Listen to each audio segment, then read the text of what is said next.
Hey everyone, welcome back to Tan's Top 10 channel. So this Tuesday, the Oscar nominations are going to be announced for the 2022 Oscar ceremony. Really excited to see what they all nominate. Hopefully they do some good movies.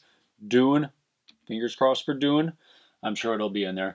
But I thought a pretty cool idea for a video would be to go through the 90s, the 2000s, and the 2010s, go through all the Best Picture nominees and tell you which movie I think should have won Best Picture the year it came out. So that's what we're gonna be doing today. This video is gonna be the 1990s, then I'll have another video for the 2000s and another video for the 2010s. I was gonna do like the 70s and 80s, but there's a lot of movies in there that I just haven't seen, so I didn't want to, do too much there. So the 90s, I feel a lot more comfortable with. I feel like I've seen enough movies through that year or through that decade that I can talk about. So the Oscars are a little weird in how they do movies and ceremonies. So the ceremony, say the ceremony for the year 1990, which is the year we're going to start out with, the ceremony took place in 1990, but they're talking about movies that came out in 1989. So technically, the first movie I'm going to talk about came out in 1989. But I'm going to read you guys the list of movies that were nominated for Best Picture, tell you the winner, and tell you what I think should have won.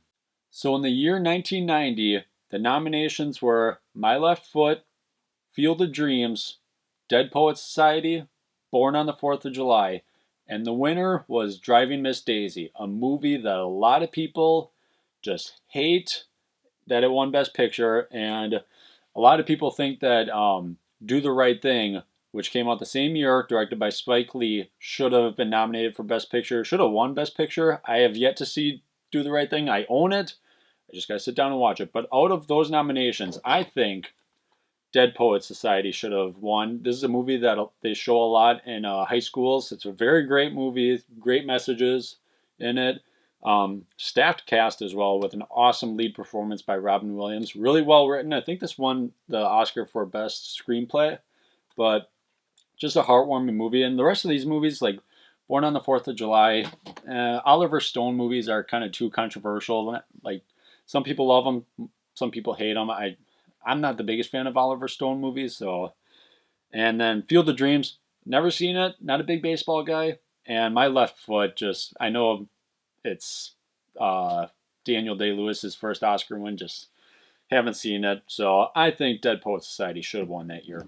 Moving on to 1991, the nominations were Goodfellas, The Godfather Part 3, Ghost, Awakenings, and Dances with Wolves was the winner. I think we can all agree Goodfellas should have won. I seriously don't understand. This is one of the biggest Oscar snubs ever. Goodfellas is without a doubt the best movie out of all of those. It's the best, wow. It's the best written movie. It's the best directed movie. It's the best acted movie. Dances with Wolves is good. It's well made and everything, but it just does not have the cultural impact that Goodfellas does. So Goodfellas, without a doubt, I think we can all agree, should have won Best Picture.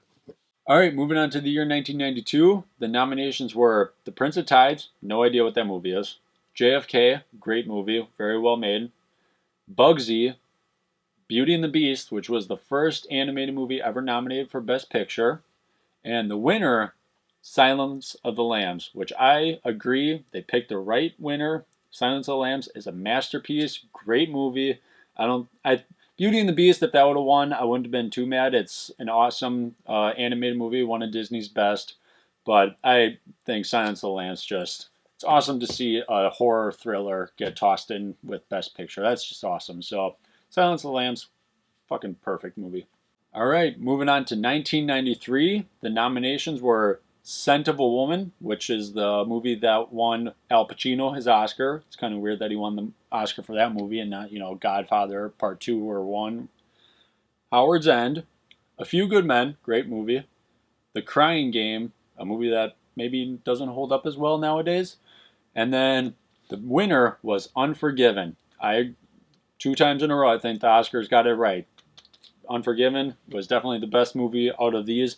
A Few Good Men is a great movie, but I think Unforgiven is just one of the best westerns of all time, so you can't go wrong with it. Moving on to the year 1994, the nominations were The Remains of the Day, no idea what that is, The Piano. I heard great things about that movie. Just haven't seen it yet. It's coming out in 4K from Criterion, so maybe I'll have to watch it with that though. In the Name of the Father, I know that's Daniel Day-Lewis again. The Fugitive, one of the few times like an action thriller got nominated for Best Picture. And the winner, Schindler's List. I mean, you're just not beating Schindler's List, guys. It's a great, perfect movie. It's a movie I'm not gonna really ever rewatch, but it deserved Best Picture. It's so well made. So you're just out of those 5 movies, Schindler's List is easily winning. So I'm sure everyone going into that ceremony knew that already. Moving on to the year 1995, one of the best Oscars years ever. These movies, so fucking good. All right, the nominations for that year: The Shawshank Redemption, Quiz Show, Pulp Fiction, Four Weddings and a Funeral, and Forrest Gump was the winner. Forrest Gump is a great movie, but I think everyone agrees that either The Shawshank Redemption or my personal pick, Pulp Fiction, should have won Best Picture. Forrest Gump's good, but it's a lot more like corny and sentimental than these two movies. I think Pulp Fiction is probably the more culturally relevant movie nowadays, so I think that deserves Best Picture.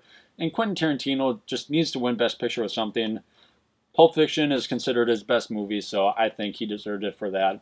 But Shawshank also would have been an awesome win for Best Picture. Forrest Gump isn't terrible, but those two movies I think are a lot better. So moving on to the year 1996, this was actually a really bad Oscars year, but a great year for movies. They just didn't recognize the right movies. You have Heat, you have Casino, you have Seven, The Usual Suspects. Lion King came out the year before, I believe. So, but all those movies, fucking great movies. And the nominees for that year were Sense and Sensibility, movie not a lot of people talk about. Il Postino, no idea what that's about.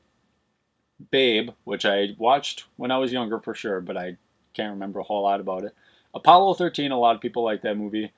And the winner was Braveheart. Out of all those movies, I agree Braveheart probably should have won. It's the most epic. It's the most Oscar-y, I'd say. Either that or Sense and Sensibility. They like their period pieces, so surprised either Braveheart, or I'm not surprised that Braveheart won.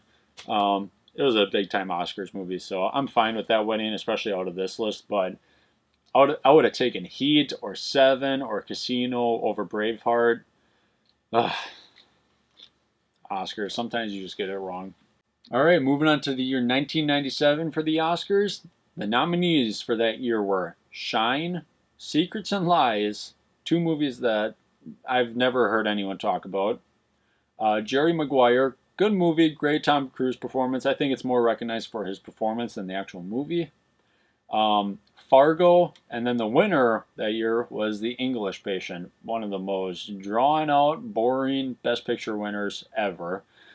And I think we can all agree that Fargo should have won. What a fucking great movie this is. This is considered one of the Coen brothers' best movies. It's probably my second favorite movie by them. I love this movie.